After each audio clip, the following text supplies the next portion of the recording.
I walk on the pathways for a while, strips of worn silver grey in thick black mud and mulchy leaves. Trees chatter around me, a Scots pine leans and the birch tree sways, creaking and cracking. Sunlight paints the ground in long shadows and yellow light. There's a flurry, a shuttering sound, and a flock of starlings take off, perhaps for somewhere warmer. Their wings seem to flare, like sunlight off of crystal. I stop, watch them till they're dots in the sky, and move on.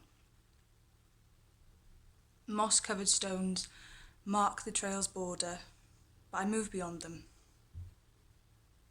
I stop looking properly and start to think about things not in this forest, things that bother me, that gave me these dark circles under my eyes. My chest feels constricted, like vines are threading around and tightening against my skin and encircling my throat. I sit down and try and listen to the woods, but my heart is roaring. It drowns everything out.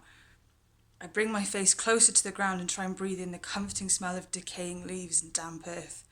But I've accidentally swallowed earth, and it's making its way down my throat, and it's choking me, and I can't breathe, and I'm going to die, and I've gone off the path, and no one will find me if I find help. My phone has no signal. I miss my sister. I'm scared of rejection. I'm never going to find love. It hurts. No, I'm never going to have sex again. It hurts.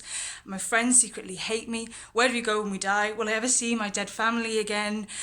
How can I keep going when there's a void surrounding the start and the end of my life? It's too much and I can't breathe and I can't breathe. Why can't I move? Why can't I breathe? And then I try and move and then there's sunlight. And it hits my eyes from between the trees. And it's warm. I think about the sun. I think about its power. I stretch my body and I move slowly.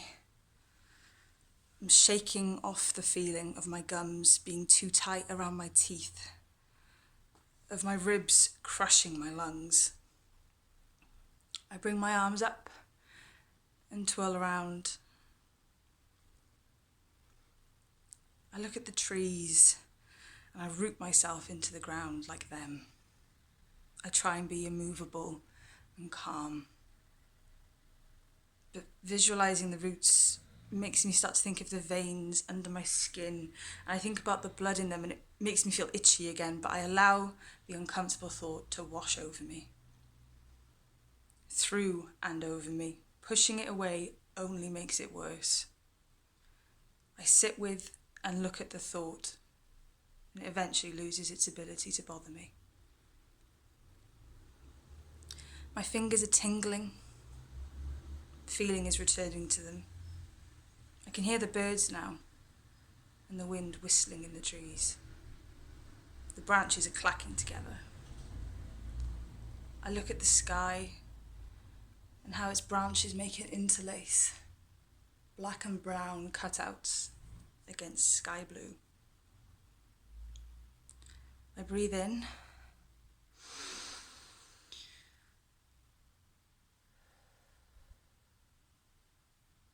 And I think about how easy the air hits the back of my throat.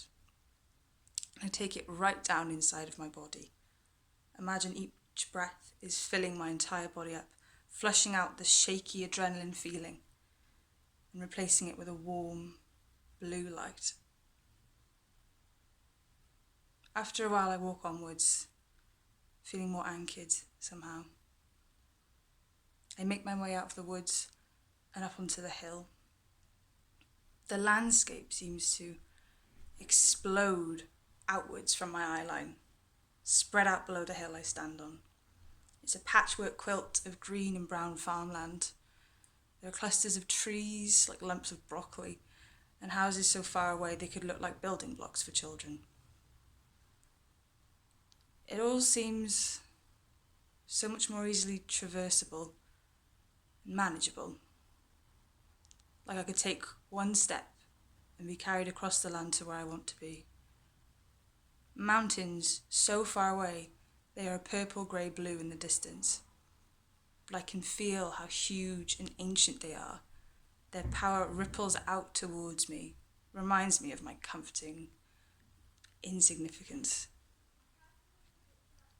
The sky is hazy gold and red, hurts my eyes a little. The clouds are bright pink, and the edges of the sky are deepening to purple.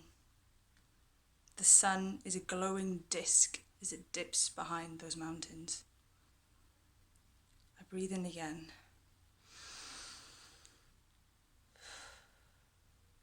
Slowly. I smile.